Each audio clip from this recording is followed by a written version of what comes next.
Fala concurseiro, fala concurseira, OABeiros e OABeiras de plantão. Aqui quem fala é o professor Marcos Paulo Araújo. Quero tratar com vocês nesse tema de hoje, um tema bastante simples, que cai em prova, mas que muitas vezes o concurseiro, o OABeiro, a OABeira, você que está se preparando aí para algum certame, costuma escorregar, tá certo? É justamente a respeito dos impostos municipais. Nós sabemos que nós temos aí 13 impostos, né, digamos assim, instituídos ou mencionados na nossa Constituição Federal. Nós sabemos que 7 desses impostos diz respeito à competência da União. 3 desses impostos diz respeito à competência dos estados e dos municípios, ou melhor dizendo, dos estados e do Distrito Federal. E por que eu citei agora os municípios? Porque, na verdade, o Distrito Federal ele tem dupla competência.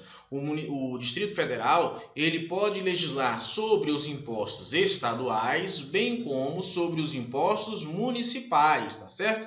Então, portanto, você se lembra quais são os impostos municipais que nós temos? Se você não se recorda, ou se já que você já sabe, vamos reviver um pouquinho mais. Vamos relembrar, vamos para a tela. Pois bem, como você pode ver, o artigo 156, né, diz o seguinte: esse artigo 156 é da Constituição da República Federativa do Brasil de 1988, tá certo? CRFB 88 diz que compete aos municípios instituir impostos sobre, inciso 1º, propriedade predial e territorial urbana. Aqui nós já temos o primeiro, imposto municipal, que é o famoso IPTU. Todo ano, você que é possuidor, você que é proprietário, você que tem o domínio útil de um certo imóvel, que esteja situado na circunscrição municipal, dentro de um território do município e, de modo especial, na área urbana, você é com certeza um contribuinte do IPTU, tá certo? Então, portanto, você deverá pagar o IPTU. Por outro lado, o artigo 32 do Código Tributário Nacional traz para a gente em que ocasião, né, deverá se recolher ou deverá se pagar o IPTU. Você pode olhar no artigo 32, que lá vai estar especificado. E aí, é claro, em determinados casos, a jurisprudência já diz isso, poderá haver um conflito, né?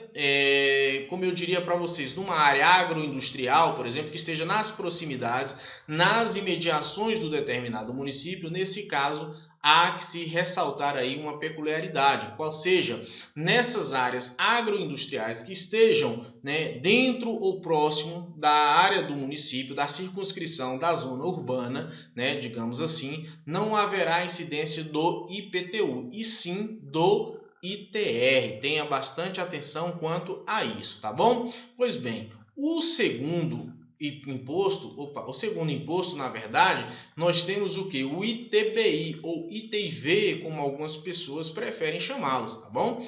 Que quer dizer transmissão inter vivos a qualquer título por ato oneroso de bens imóveis por natureza ou acessão física e de direitos reais sobre imóveis, exceto os de garantia, bem como a cessão de direitos e a sua aquisição.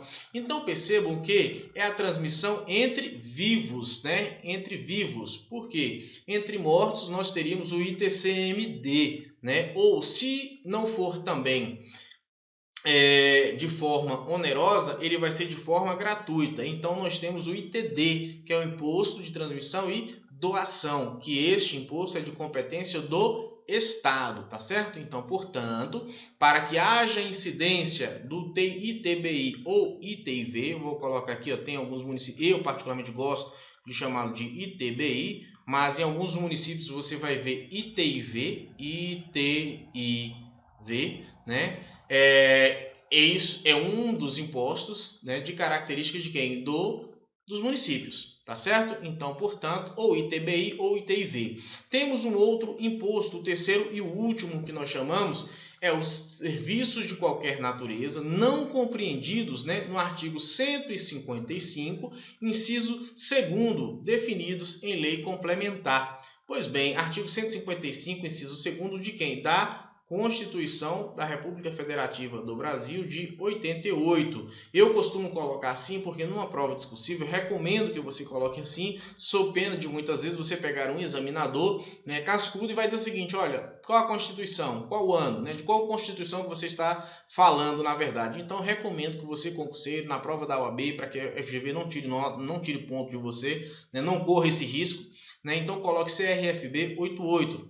Então, portanto, o que está previsto no artigo 155, inciso 2º da Constituição Federal de 1988, vai dizer o seguinte: compete aos Estados e ao Distrito Federal, inciso 2º, instituir operações relativas à circulação de mercadorias e sobre prestações de serviços de transporte interestadual e intermunicipal e de comunicação, ainda que as prestações se iniciem no exterior. Então, portanto, gente, o que acontece? Esses serviços de transporte interestadual e intermunicipal, bem como o serviço de comunicação, não serão tributados, não serão inseridos na competência dos impostos dos municípios. Isso é competência do Estado legislar sobre esses impostos, tá bom? Então, portanto, quais são as espécies tributárias, melhor dizendo, quais são os impostos de competência do município? Nós temos o IPTU, nós temos o ITBI ou ITIV, certo? Bem como os impostos sobre serviços, exceto